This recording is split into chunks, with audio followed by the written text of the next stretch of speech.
All right, I got a couple things on this table that is part of a tool haul. I know it's a clutter. Don't pay attention to this. This is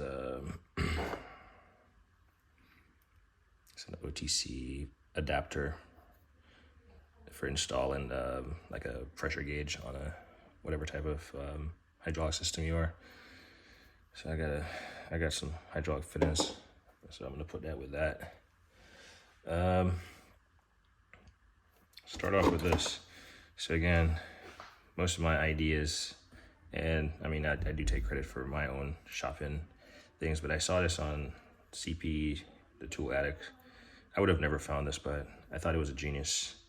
So I picked it up on eBay for, I want to say it was like either 25 or 35, I think. But when I saw it, I was like, genius. How many times have I tried to pull a wire and had to, like, I don't know, had to hold the wire like this to pull it and then twist it. So if I'm not using zip ties for something, I'm using like a those aviation grade wires that's in the spool in the little drum. Then so what I did like about this that he talked about was you just feed the wire through it and it comes through, and then you can just like crimp on it. This one, I mean, you can see where it's not really flush right there. I think this is the only imperfection with it. Obviously it's a used tool. It does have a cutter right here, like he previously mentioned. Seems pretty sharp, or you can sharpen it yourself. And then it has that groove going down the center of the lower jaw.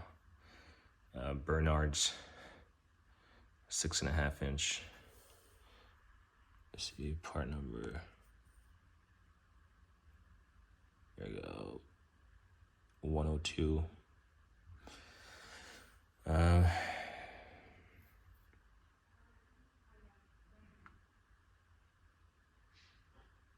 New Haven, Connecticut.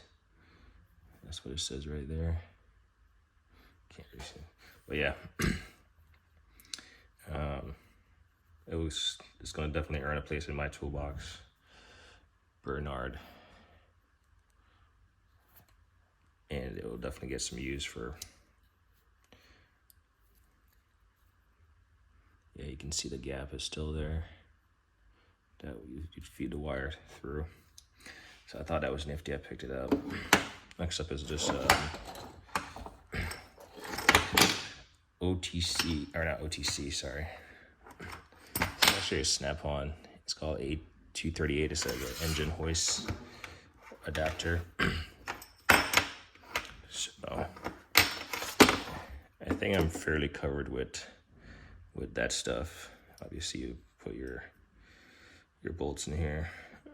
I was looking at the wire, making sure it's not like busted or anything, but it looks to be in good shape, just obviously used. It does have some initials back here, Russ, or a name, I guess.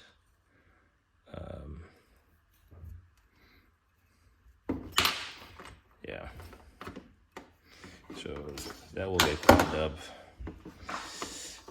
and put in my growing engine collection. You might have seen this in a previous video. It's that snap-on infrared thermometer. Just the part number. This is my first 14.4 platform. This did not come with a manual or a charger, so I know the temperature has been kind of wonky as far as what I actually see. So you can see the laser on the light in the back. See the laser on the first light. But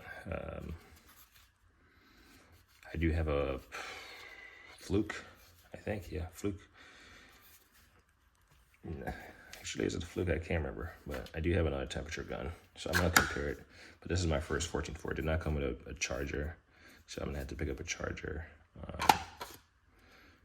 I was quite surprised at how light these batteries are and nimble. But yeah, I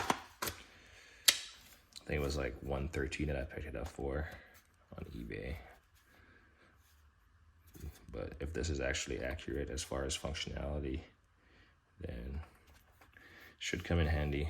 Brakes, coolant hoses, you know, spark plugs around the house, seeing if there's like hot versus cold stuff. I don't know. There's there. Next up, I definitely overbid on this one,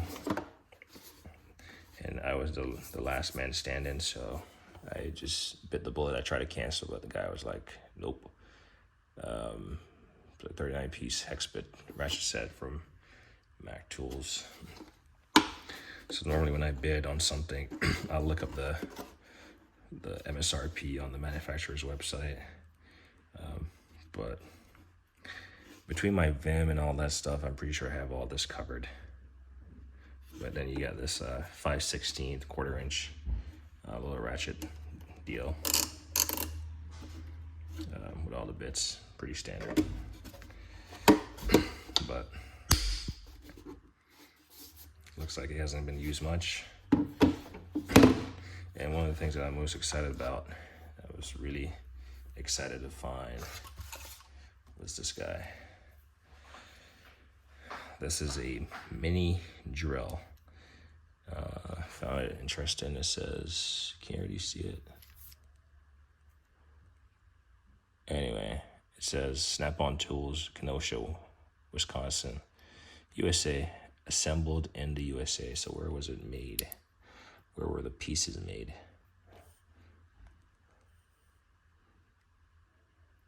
That's the part number. Come on, light. PDRR 2005, 4,000 revolutions per minute. I have not tried this. It didn't come with an air fit-in, so after work later I'll do that.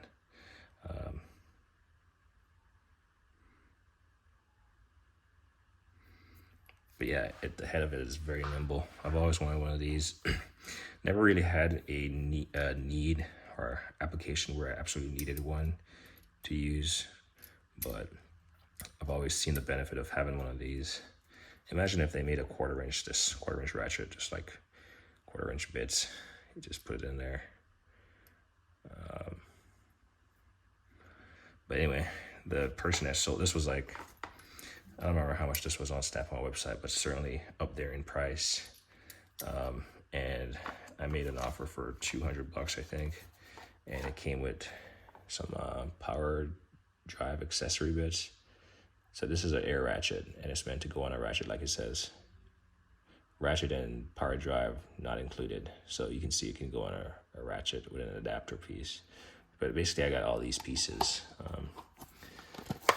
I got 2 additional pieces in here. And I think this is like a deep, yeah, it's like a deburring piece. But then it has all these part numbers in here. I know the glare is killing me here, but I'm trying to work with my best. So, like I said, the guy said it was only used maybe once or twice. But then look at this. First of all, I took these out of these like, there was one left. I took these out of these little pouches or holders. So they come in these little holders. Obviously, I got to find the one that's appropriately sized now. That doesn't fit, but they just come in here. So that's why I have those over there, because I took out all the ones. So let's see if I can size them up real quick.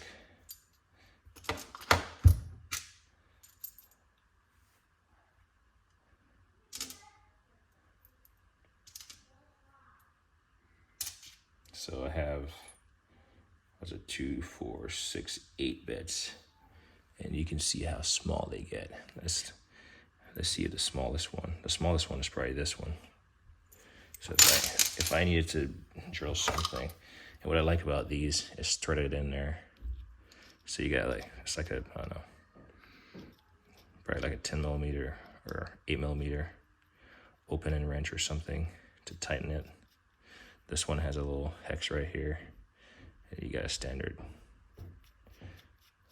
Tighten this in. And look at how low profile that is.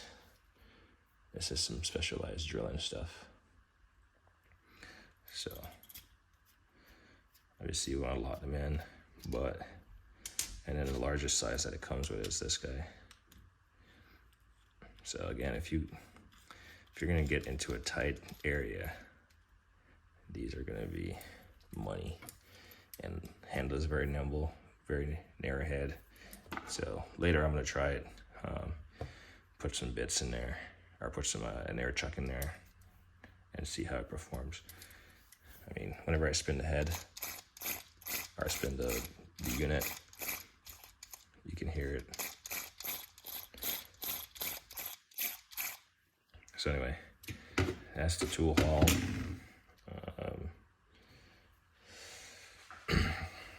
Still working on my Tacoma. These service manuals, they come in really handy. So there's that. It's just, I got however many volumes, 1, 2, 3, 4, 5, 6, 7 books of this size. So it takes a little bit to find information, but when you do find it, it's pretty clear and has all your torque specs and stuff. A growing collection of kids gaming consoles, so they can do stuff during the week and, well, have that stuff on the weekend, and some TV. But anyway, that's what all this clutter is. Got to clean it up like the rest of the garage eventually. Anyway, like me always say, part number on this. Oh, they do have on here is a 1/4-inch ratchet mini drive adapter that you can buy. I'm not certain it came in this. And then I actually looked this up on their website just now. This kit is probably like $140, $150. $150 plus, I don't know, this was like 300 or something. I could be wrong, but it was up there in price. For $200, I mean, I pretty much got this as a steal. Like I said, I think Clutch makes one of these. There's several manufacturers that make one of these. I had it one in my cart for the longest time, and it was upwards of like $300 to sit in there. But saw this and I was like, jumped on it. Wasn't even looking for it, just came across it. So anyway, like me always say, like and I hate a ting.